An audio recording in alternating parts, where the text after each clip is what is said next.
Il-President Ukren Volodymyr Zelenskyy qal li lesti warrab minn President tal-Ukrajna jekk dan ikun ifisser paċi, qal ukoll li lesti jitlaq mit-tmexxija tal-pajjiż jekk dan ikun ifisser li l-Ukrajna tissieħeb man-NATO. Zelenskyy kien elett President tal-Ukrajna fl-2019.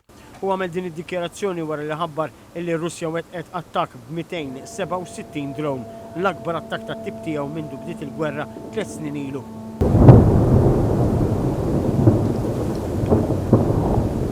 Fuq hekk il-President Zelenskyy kundanna dak li sejjaħ terrur Russu u appella l-għaqda fost l-alleati tal-Ukrajna. Il-forzi tal-ajru Ukreni qalu fi stqarrija li 138 drone twaqqgħu fil-waqt li 119 oħrajn sparixxew minn fuq ir-radars wara kontroattakk minn armi elettroniċi. Apparti dan ir-Russja sparat 3 missili ballistiċi bi ħsarat f'5 reġjuni. Zelenskyy qal li fl-aħħar ġimgħa Russja wettqet total ta' 1150 attakk bid-drones, tefet aktar minn 1400 bomba u tefet 35 missila lejn l-Ukrajna.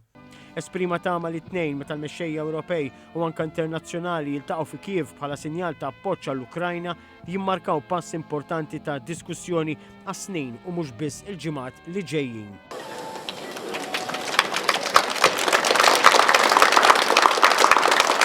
U f'Malta numru ta' Ukreni iltaqgħu faċċata tal-Parlament f'dimostrazzjoni favur l-Ukrajna u kontra l-aggressjoni Russa.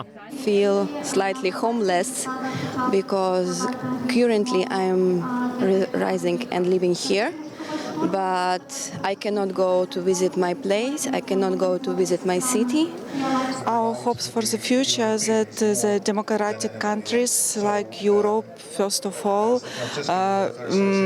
finally support fully Ukrainian army so that we can beat Russian on the battlefield. If Trump decided to speak to Putin, it means he raised the Putin to the level of normal person, but he is not. Ukraine is holding back all that which could be happening beyond its borders. If we fail, if we're defeated, this war, because of the imperialist ambitions, will very possibly move on.